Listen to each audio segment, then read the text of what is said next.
Hi, everybody, and welcome to the HICAMO podcast, hosted by myself, William, and co-host Hannah. The HICAMO podcast is all about helping you discover career options by sharing career insights from people working across a range of industries. Today's guest works for a specialist market intelligence and advisory company. As the director for their business of data team, she is a content creator, podcast host, and event moderator, specializing in the field of data and analytics. In this episode, we'll be learning about the business of data and what are the potential career opportunities it has to offer. Please join us in welcoming Catherine King. Thank you both so much. Pleasure to be here. Catherine, it's great to have you on the show. How are you doing today? I am doing good. You know what? I feel refreshed from a lovely weekend, and I think what better way to start my working week than chatting to you both. Good stuff. Good stuff. We're really looking forward to hearing all about your career journey and the advice you have to share, as well as all the work you're doing around the business of data. As always, though, we do like to start with a game of two truths and a lie. So I think I'll start by handing over to yourself to get us started with two truths and a lie, please. Sure thing. Okay. So number one, I have spoken in the Houses of Parliament, in the Houses of Commons.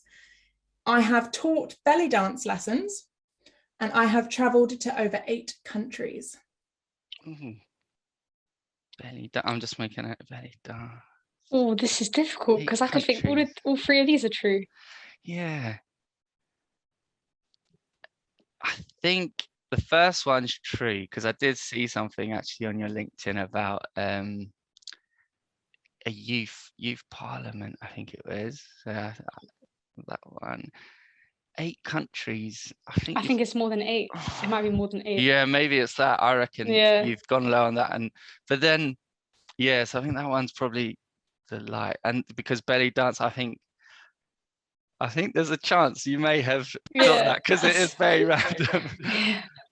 I'm going to go for 8 countries being the lie because I reckon you've been to more. I reckon you like to travel. It is a lie, but actually, no, I think I've only been to around 6. I'm not as well traveled. I tend to go to the same places all the time. So it's the number count is slow, but yeah, that is the lie. Good stuff.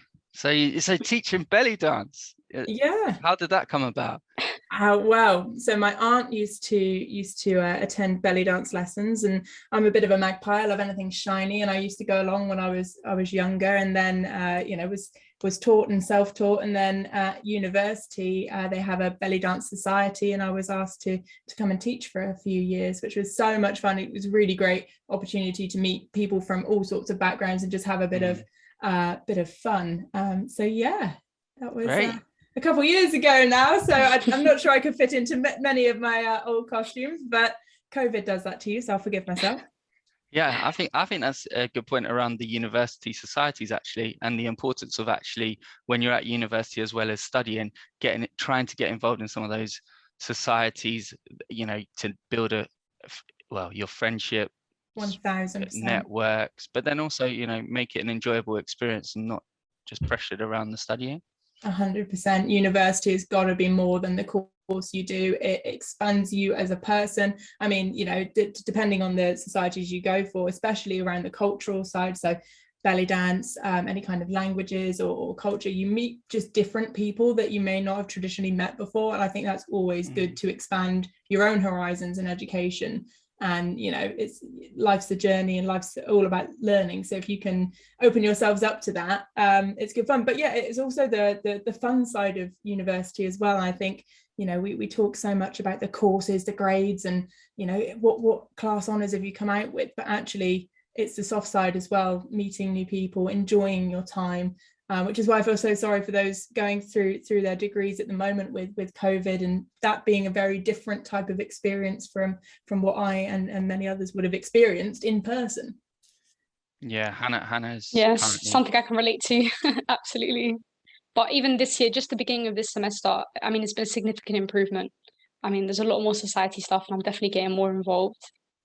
But we'll get more into that later into the podcast, I suppose. Yeah, should we jump straight in then, Hannah? Do you want Let's to get into kick it, off with some questions? Yeah. So could you just tell us a bit about who you are, what you do, and how you got to where you are today? Yeah, so my name's Catherine King. I am the director for the business of data team here at Crinium, and I'm going to put the disclaimer in now that my views are my own. You've got to get that in, haven't you? So Crinium is a conference and event company. We have many portfolios in data analytics, IT, digital, AI, and information security. And then the business of data is our content platform. So this is where the podcast lives. This is where our video interviews live, our reports, articles, you name it, we've got it. It all lives there. How I got into this role is a bit of a journey. So I first came into Crinium about 3.5 years ago. I came in as a junior producer straight out of university, no experience in events or corporate world. Did that for around a year, and then I was brought into what we call our access team, which develops our custom events, so our intimate events, which is, bringing a group of very senior executives together to have a particular discussion around a topic. And then it's just been over a year now that we've started the business of data as its platform, and I was brought over to that to help stand up the production element to that. So our LinkedIn Live discussions that we do an annual top 100 list of global leaders and things like that. And then slowly but surely, with the pandemic occurring, we've had to shift our content. So a lot of that has been hosting virtual events, which I've been very fortunate to do, setting up our podcast and all things like that. So slowly but surely, I've kind of worked my way into a role of directing that content that's non-editorial. I don't tend to touch the reports and articles. It's not my area of expertise, but directing the podcast, as I say, our business of data show and things like that. So it's been a bit of a career journey so far through the company that I work with. But to be honest, that's pretty true of my life in general anyway, of just kind of not maybe taking the most traditional course. Amazing. So for those that may not know, what is business of data, or is that just the name of the platform that you make podcasts on? Yeah, so that is the content name. So it's like the basically it does what it says on the tin. It is the business behind the data. So this can be from very technical discussions. So we've done content around NLP, which is natural language processing, through to the more senior strategic discussions. So how are you going to get everyone in your organization using data to drive decisions, which is where we're seeing many organizations move towards. It's certainly the aspiration, but depending on the size of organization, depends on where they are on that journey. You've got your startups in the world who are a little bit, they're not having to suffer with what we call legacy, which is where they've got really old systems and lots of data, and they're trying to drag it into the 21st century. So we basically provide content to help leaders learn what others are doing and to better off what they're trying to achieve in their organizations. That is so fascinating. So in terms of that, where do you actually see the future of data analytics and the business of data? So, I mean, I'd love to say I've got a crystal ball, but I think it's going to be a non-negotiable. I think it's going to be something that we all look to as a standard. I think it will always complement that gut feel and that executive knowledge. You can't disregard the 30, 40 years of experience an executive's going to have. But I do think what events like COVID has done is it's highlighted the need for up-to-date data to understand your market, to understand your customers. And I mean, just pulling on that thread around customers in general, their buying patterns change, what they want to see has changed. I mean, I'm sure each of us here on this call today can say that our knowledge of data in our own life has changed with Facebook and all the rest and the various scandals and hacks you see. We understand our data more than we ever have done. So in turn, organizations need to also understand their data more so than they ever have done before, not just from a legal and compliance stand, because at the end of the day, GDPR is now a thing. There's a serious money side to this as well, that if you're not following the correct regulations, you'll get hit in the pocket. But also when it comes to customers, they want personalization. You don't want just generic adverts anymore. You want adverts that are very relevant to you. So that's where I think data is going to be a non-negotiable, and more organizations are going to be pushing in that way to really personalize their and niche down into what they offer, because that's where the competition is now. No, 100%. Yeah, And in terms, Oh, Go ahead, I was Sia. just going to jump in because touching on the point with the increased amount of data that companies or businesses are collecting and then trying to turn that into meaningful information so then they can act accordingly or position their business and their service offering accordingly. Where are you seeing, or what types of job roles are you seeing being created, or are there any exciting job roles in that space that you would kind of encourage people to explore when exploring career options?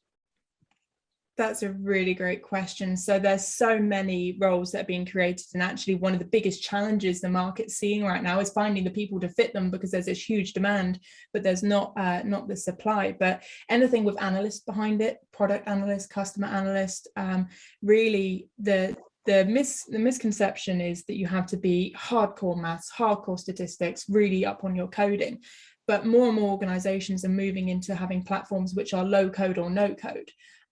So really it's about understanding what data can provide for an organization, how you can do that. So again, the traditional route that has been for analyst type roles is you do your statistics, you do your maths at university, and you fall into a data science role, an analyst role, and you go on, and that's your trajectory. However, what we're seeing now is more roles appearing in the business side. So it's not just in the data analytics department, it's marketing analysts. What can they do? I'm sure many people listening will have received lots of marketing emails across their life. Well, there's going to be a lot of analytics behind that, A/B testing, finding out which email gets opened the most based off of a subject line. So it's being embedded into lots of departments. So it's very much that is a role that is going forward. But to be honest, anything in data and analytics, I think is going to increase.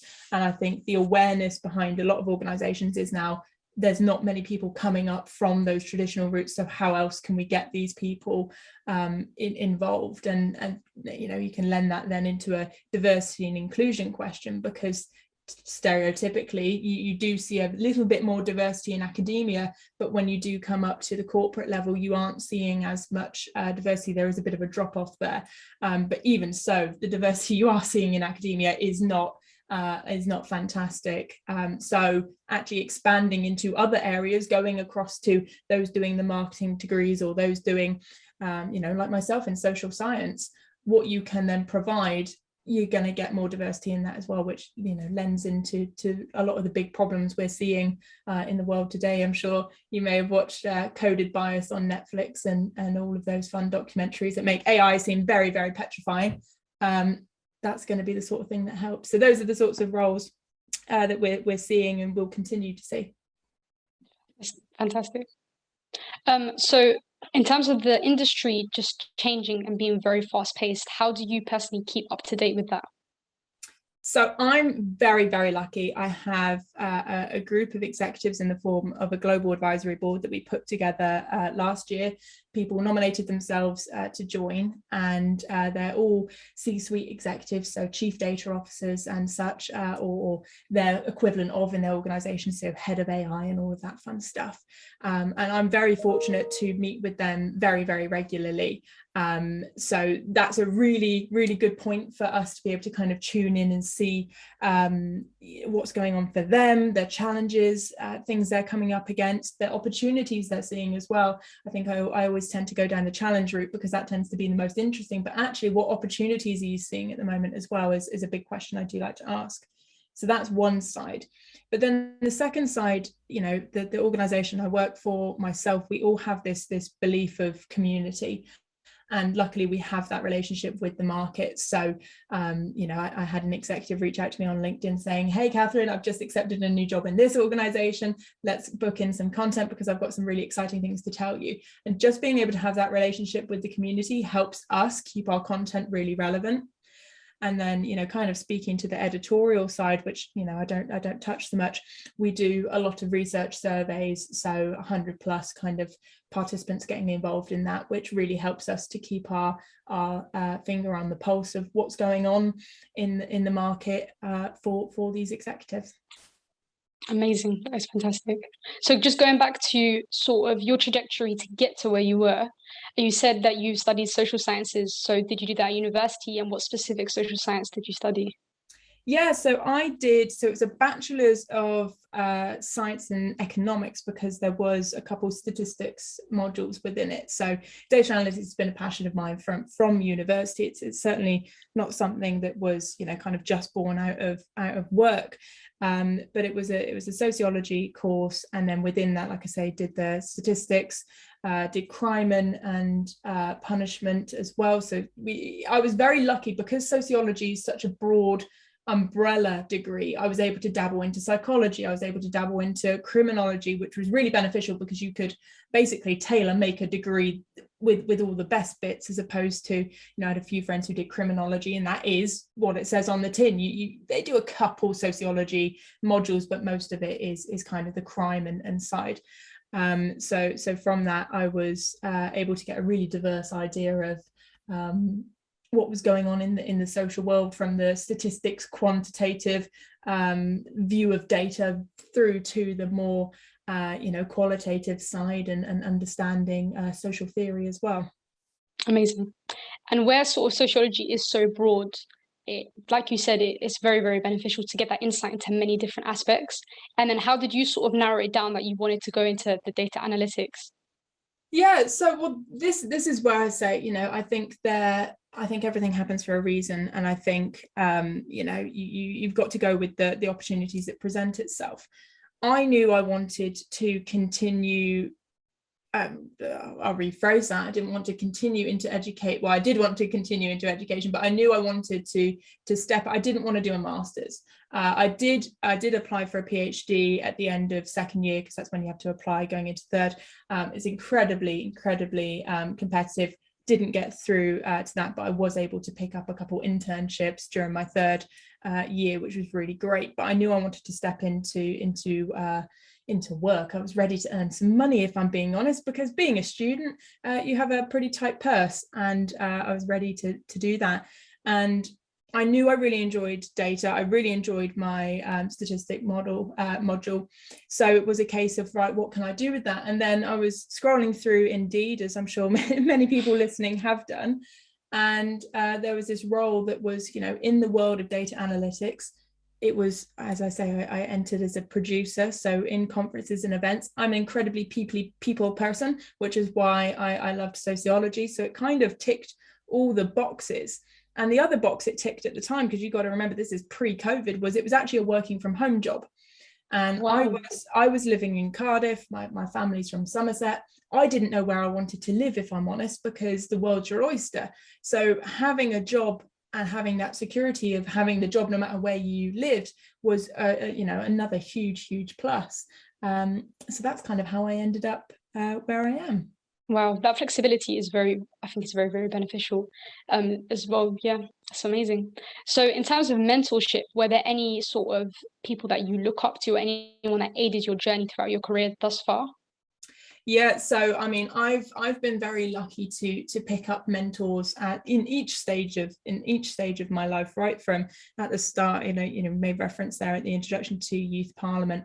I was lucky to be caught under the wing of some very, very amazing people who saw my passions and encouraged me through to college, through to university as well. In particular, there was a doctor within the University of Police Science Institute who really took me under her wing and would, support me. But then into work, I think when it comes to mentorship, you have to show your passion, and then the right person, I think, will mirror that, and you can kind of go from there. So yeah, I've had probably 3 people who I'd identify as mentors, who I'm able to go to and talk through situations, whether they be hypothetical or whether they've been happening, and just say, how would you deal with this, or what would you do with this challenge? And I think it's so important. I mean, we did a top 30 under 30 list in our market, and every single one of them who was really, really successful, identified as our top 30, all access mentorship. So it's something I absolutely advocate, because most times if you are successful at a younger age and you're really kind of pushing forward, it's because someone else is pouring their wisdom into you, and it's your opportunity to take that one on. And sometimes that wisdom is, don't do this thing because this thing will happen. It's not always, kind of pushing you in a set direction. It's about just opening your mind to other things. And I think there is a big difference between coaching and mentorship as well. And I mean the formality of both, and understanding what you're looking for from each person, because if you're going to go to someone and say, hey, can you coach me in this, in my opinion, that's a more formal approach than mentorship, which, you know, is more organic, I think. 100%. Because as well, like you said, it's got to be that perfect match of the person that demonstrates their passion and the person that comes to them and is willing to sort of, you know, help them with that. And okay, so on a day-to-day basis, what does your sort of job role consist of? You did touch on this in the beginning, but sort of, especially working from home pre-COVID, has anything changed? Has the workload become more intense? I think we're doing a bit more of everything. So like many organizations, your portfolio has diversified to deal with the challenges of COVID. I mean, we're very lucky that being a smaller company, we are able to be flexible. So with that flexibility comes lots of options. So day to day, I'm researching guests for the podcast. I'm understanding that market. So whether that be hosting advisory board networking sessions or just having research calls with people, strategy wise, setting up we're in the midst of setting up our next global top 100 list, which will be announced in January. Also, I mean, I mentioned before we hit record today, we're all talking about 2022 at the moment, so that's kind of where my world is looking forward.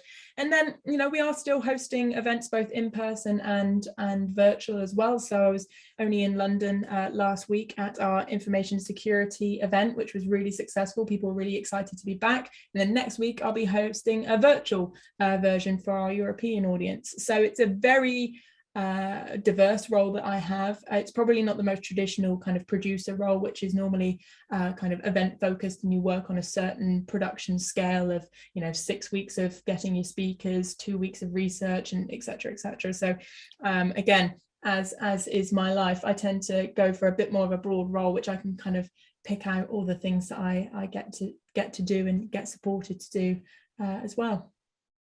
Fantastic. And you know, the events that your company offer, how can you attend those events, and are they good opportunities for networking? They are. So our community is senior executives in the data analytics IT space.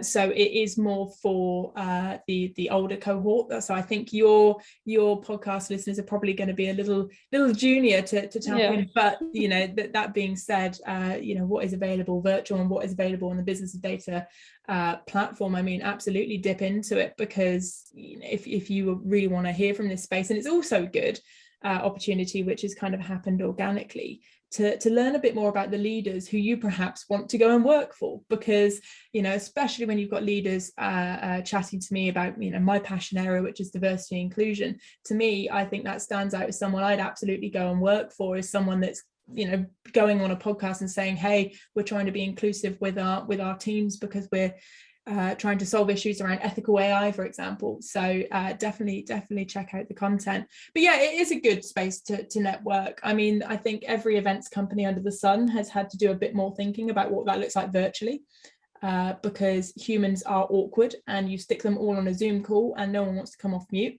So you've got to be a bit creative. And again, this is where it kind of links into previous experience of many of our team members, into psychology and neurology, and how to engage people. Are just because they're on a Zoom, are they interacting with you? What value are they coming and expecting?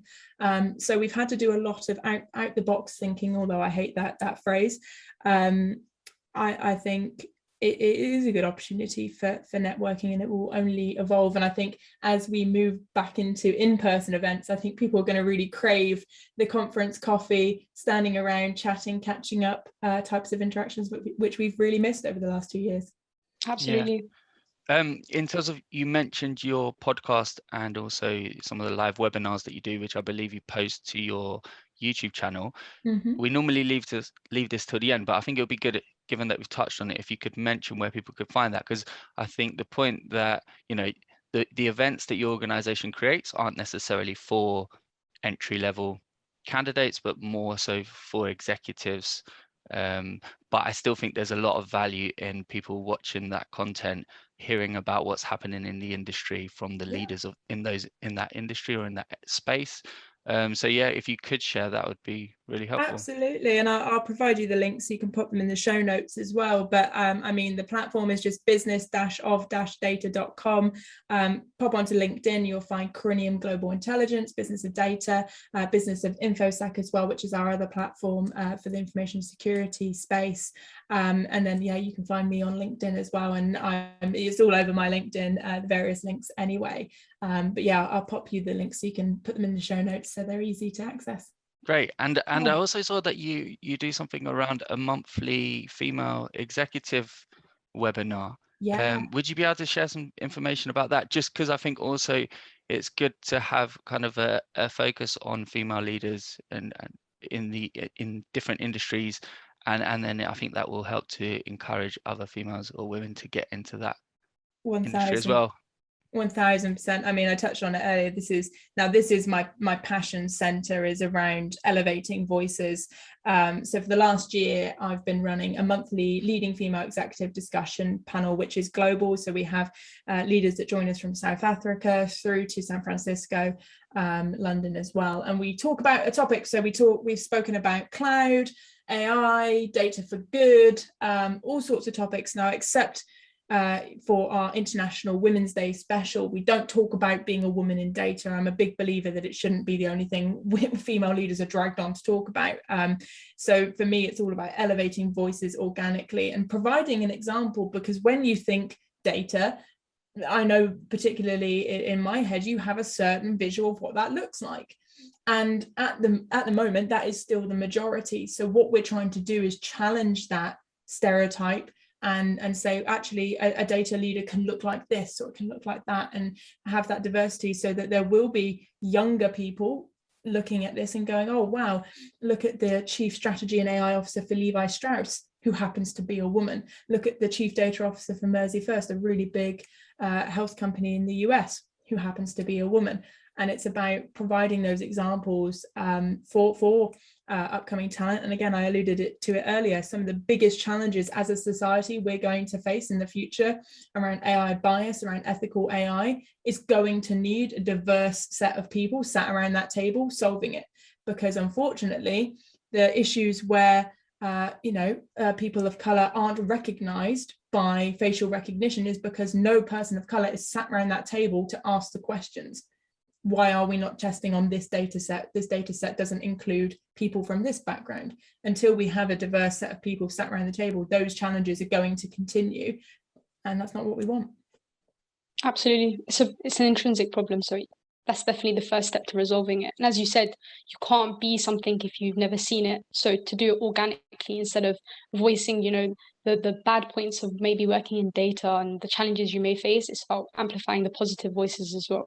Absolutely. And I think, none of us are daft. We know what the challenges are like. If you're going to walk into a majority room of any space and you're the minority, there are going to be challenges there. I don't think, we need to kind of put that on the label and kind of spell it out. We know that, but you've hit the nail on the head there, Hannah, by saying that it is about elevating the positive sides and saying that we exist as well. That female leaders in this space exist. That can be half the challenge, because I think we can quite easily brush it away saying, oh, it's a male space, but that's not actually true. Absolutely, 100%. So just going back into your role then, so what would you say is the best thing about your role that you're working currently?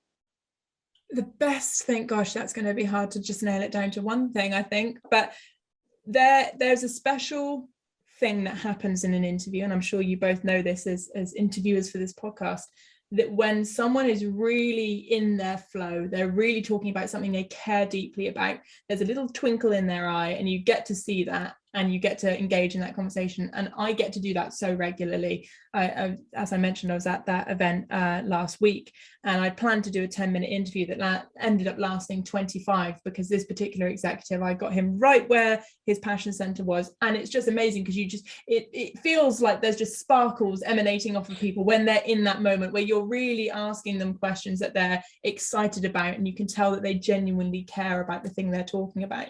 And it's just so nice to be part of that and to be able to experience that type of energy off of someone. And then it's even greater to to be able to package that up as content and spread that energy through the podcast, through our weekly newsletter, whatever that might be, because that sort of energy attracts other people, and then you get an email in your inbox that says, hey, just listen to this, I've got thoughts on this too, let's book in a call, and it snowballs. So that's probably the best kind of conceptual side. But then if I was going to say a practical side around my role, is the fact that it is remote, and it means that I can have a life outside of work, which I know we all want and should expect. I don't think it should be negotiable. So that's another great side of my role as well. Fantastic. Then on the flip side of that, what would you say is the most challenging aspect? Challenging aspect is probably what I had challenged with probably a year into my role, which is more so less, not about the organization and more about my journey into work from university, which is in up to university, up to academia, you have to show you know something, and you get a little star, or you get a grade, or you get something that says, well done, Catherine, you know your thing. When you step into work, they've hired you because they assume you know it. So suddenly you're now in a very different culture, and you're in a different situation where, there is no gold star necessarily for just doing your job. It's about going extra. So the challenge I think many people experience when they come from their graduation and they're now into a job is actually that transition of how you live day to day. You're not working towards a grade necessarily. You're not working, no one's going to come and give you a pat on the back necessarily. Now, I'm very lucky the organization I work with does highlight people's success. We do monthly shout outs and things like that. So you do still have that side of it, but you do have to get used to the fact there's not going to be that structured working towards a goal, and there's no show that you know it, because it's just assumed you should probably know it. It's very true. Yeah, the accolades you only get, I think this has been highlighted in previous podcasts as well, is only if you go above and beyond what you're meant to do. So yeah, I guess it's a big transition. Yeah, and I mean, even that, again, it depends on the culture of an organization, because I think this is where you can find yourself in a toxic work environment, which is where people are striving to do more and more and more, and suddenly you're actually doing far more than your job role, you're doing far more than your salary, and actually because of that expectation they're getting double for half. And you have to make sure that the organization you are putting lots of hours of your life towards doesn't take advantage of that as well. So you do have to, that's something I would always suggest people do, is watch that you're not giving yourself without having that reward, that commission, that side of it. And it's not just expected that you go above and beyond for potentially nothing. That's very true. Yeah, and to avoid that sort of burnout as well, I feel like a lot of people have experienced during the pandemic, because working from home is assumed to maybe be easier and whatnot at your own comfort, but I find a lot of people have said that they're working excessive hours. Exactly. Yeah, setting up those boundaries. And again, this is something I'm very interested in around the conversation of privilege. I mean, I'm very, very lucky during the pandemic because I was already remote working. The house that we previously rented had an office space. The house that we're in now has an office space. I have a space I can put work. I can say at 6 p.m, 5:30, whatever time it is, close the door, work is done. I'm now going to go into my own space. For those people who had to work on the dining room or kitchen table whilst also homeschooling children and everything else, where is that boundary? There's no physical boundary, so therefore you're going to have to put in a mental one. And even then, the laptop's on the side, or the kids have gone to bed, or I'll just pop on and do some emailing. And I think that was fine in the start because business needed you. You wanted to keep your job. Many people were in that space. But now I think we're in this weird limbo time of hybrid. A lot of people, certainly that I speak to, are kind of going into the office maybe 1 or 2 days a week. And again, I think that time has to be negotiated and understood as to how much you're going to push in versus the time that is home time, the time that is for yourself. 100%. So am I right in saying that you stayed with the same company since you graduated, but you just changed roles within that? So how was that? And could you just talk a bit about that sort of transition between roles? But I'm supposed that you really like the work culture at your current organization, so you stayed. I do. I would be hard hard pressed to find another place like it. And I mean, our CEO made me a promise within my first couple of weeks saying, as long as I'm excited about opportunities, he'll continue to provide them. And he's given that double each time. So each of the promotions that I've had in different roles has always been because I do like to pride myself again with kind of any example from kind of 14 up is a case of raising your hand and say, I'll do it, I'll give it a go. And that type of culture is what we have within the organization, that it is very much everyone's willing to give things a go, try. If it doesn't work, that's okay. What we learned from that. And that type of culture is where I want to be. I don't want to be scared of making mistakes, because that means you can't innovate, because unless you try and learn, you won't grow. And I mean, over the last three and a bit years, I've seen the organization grow in so many different directions. I mean, the content platform is a great example. We didn't have a podcast, we didn't have our broadcast arm and things like that, or editorials. So it's been really exciting to see that growth. And it's why I mentioned earlier about you've got to go careful about organizations' culture, because I've seen from my friends what they have at their organizations. And I would never use the word family culture, because I think that's very, very toxic. As soon as someone calls an organization a family, that it bleeds into things. But I think what the organization has that I work for is a culture where family kind of comes first, and that's why it's remote, is because our senior leadership wanted to be there with their families rather than spending it on the tube commuting. So yeah. Yeah, it's very efficient. And in terms of the podcast, how did that sort of come about? And do you have any tips for podcasting? Tips for podcasting. So it came about, again, we just wanted more content. It was in our plan, and then the pandemic happened and it kind of spurred us on anyway. But it's been a really good opportunity to have more focused conversations. So generally speaking, our podcasts are themed around a particular topic. So again, previously I mentioned about natural language processing or data strategy or data literacy, etc., etc. So it allows us to kind of dig deeper onto one particular area. Advice for podcasting is, I suppose, just try and make your guests feel comfortable. I think I'm very fortunate that I do this for a living, so I sometimes forget that actually people can be quite nervous. So just eliminating the anxiety behind it, saying, hey, if things are going wrong, we can just pause it, or if you get a call, we'll carry on, or we can edit this bit out. Just doing all the things that you're not going to have to do, you're not going to have to edit it because they're going to be fine, but just giving people that reduction of anxiety, I think is absolutely key. 100%. And in terms of your role as well, so what key skills would you say are required to work in the business of data area and the data analytics? I think so. If I take the first part of that question, which is my role, I think being curious. I was always accused of being a very nosy child, and I think that's helped being in my career and as an adult, is kind of understanding, wanting to ask that why question a bit more. So when someone says, oh, sorry, Catherine, we're going to have to push this piece of content because I'm so busy. Why are you busy? What are you up to? Oh, we're doing this strategy. Oh, why has that come about? Oh, well, there's been a change in budget. And just asking those questions, being a bit nosy, because you understand that environment a bit more, so that when you do eventually get to catch up, you can say, hey, you've had quite a big strategy shift. What's that been about? And actually, that can be the best part of the content previous to what you planned. So being curious and also being ambitious. Don't put yourself in a box or in categories and say, well, this is my role, this is what I'm going to do.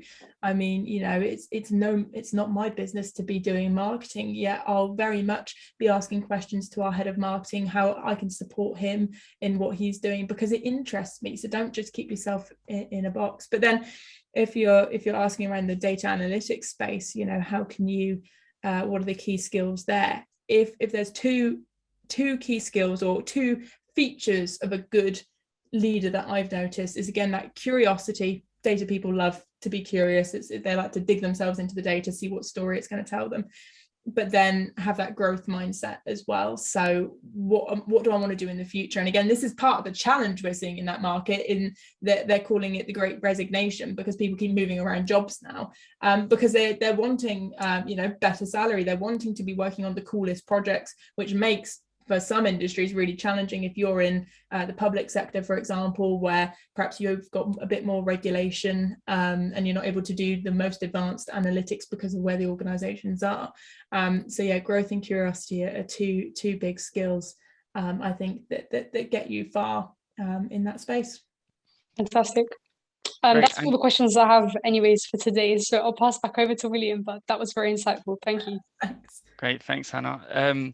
So sorry, you touched on before around you always had an interest in data and data analytics, but in terms of the route that you've gone into that industry is not necessarily analyzing data. And I think that's a really good or useful insight, helpful insight, because I think there's a lot of people out there that will be interested in a specific industry or job sector, but may not have trained or feel that their strengths lie in a specific area such as data analysis. But there's a lot of roles that support or wrap around data analysis or within that industry. So you can still be associated with the industry, in the industry that you have that passion or interest for, but you don't have to do that one specific job role. How have you found that, and how would you advise people going about kind of identifying those opportunities? Yeah, I mean, it is difficult because obviously, again, you have the most traditional routes, which is, you like data, so you go and be a data analyst. That makes sense, right? But it's about exploring yourself as a wider, more holistic. What do you enjoy doing? Again, I mentioned at the start, I'm a very people person. A lot of data roles are there is obviously a team aspect depending on what you're doing, but it's quite independent working, whereas I prefer to be out talking to people. And it's about almost doing that analysis of yourself. What do you enjoy doing? And then kind of meeting that up. And again, thinking about the wider world. So I suppose events and conferences and the work that I do with content almost fits in the more media space of, because we provide content for the community in kind of a news-like fashion. So it's about thinking wider than the traditional. And then the question there about how do you find these examples? I mean, or how do you find these opportunities? One word: networking. Go on to LinkedIn. Now, LinkedIn, I found, was such a bizarre concept until it's like a little club. Like once you're in, you understand it. Until that, you're like, what is this weird, old looking platform full of professional people talking random stuff? But just go in there and just put up statuses about what you're up to or what you're interested in. Start that right back when you're in college or even school. If you're involved in school projects, using those hashtags, and people pick you up and they say, oh, if you're interested in STEM and you're on this summer program, actually we do a graduates program, so come chat to us in a couple of years time and you could do etc.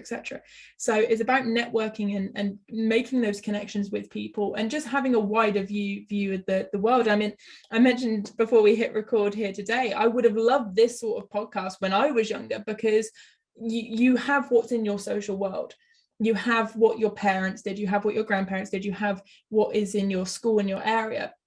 And there'll be a subset of knowledge that just is assumed. But then wider than that, how do you access that? And again, that comes into privilege and what you have in your social world. So if you're already listening to your podcast, you're already doing the right thing. And it's just about, expanding that network. And don't be afraid to ask questions and put yourself out there. If there's someone that you find really interesting that you find, I did that with a member of parliament when I was younger. Ask, can I shadow you? Can I come and spend a week? I mean, depending on your school, college situation, or even at university, very seldom would an academic institution turn you down for that, because they know it's good for you. So don't wait for opportunities to present themselves. Go out there and find them as well. Yeah, I agree with that in terms of networking, the importance of that, and to start it earlier rather than later. So thank you. And we're going to lead into wrapping up. But before we do that, we've got 3 sentences that we always ask our guests to complete. So I'll start off and then hand over to you to complete the sentence. So the first one is, success to me means. Success to me means living in your flow. Okay, and then could you elaborate on that a little bit for our audience? Yeah, so I don't want to say happiness because I feel like that's so stereotypical and everyone will say that, but living in your flow, like I mentioned, with the passion around interviewing and seeing that sparkle, just living in that moment of where you're not looking at the clock, you're not, whatever you're doing, so whether that's at home or work, you're in your flow and you're just enjoying the present moment. Yeah, because otherwise you can put too much pressure on yourself because you're expecting or you're planning what's going to happen rather than going with the flow.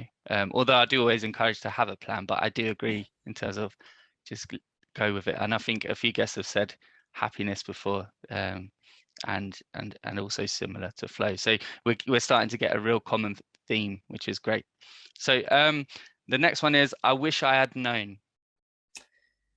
I wish I had known nobody knows everything all the time, in the fact that you sometimes look at these people in places and you think, goodness me, they're so knowledgeable, they know everything about it, but actually most people don't know everything, and we're all a little bit making it up at the time, and we're on this journey and we're finding it out. So I wish I'd known that everyone is in that position of learning and knowledge, and there's rarely a person that knows everything. Great, thank you. And then the final one is, the best advice I could give. The best advice I could give is those opportunities and those conversations where you get that little butterfly feeling in your stomach, do those things, because that means you're growing. Great. Yep. Perfect. And yeah, I think that's a great place to end it then. Amazing. So we did touch on it briefly in the show, but just before we go, could you let people know where they can find you? Yep, so I'll pop the links in the show notes for you guys, but find me on LinkedIn, Instagram, and yeah, just Catherine King. Great. Thank you, Catherine. I'm going to hand over to Hannah to see us out. Fantastic. So thank you for listening and watching today's episodes. Be sure to like, comment, and subscribe to the HICAMO channel, and let us know any other career content you would like to see. Until next time, bye-bye.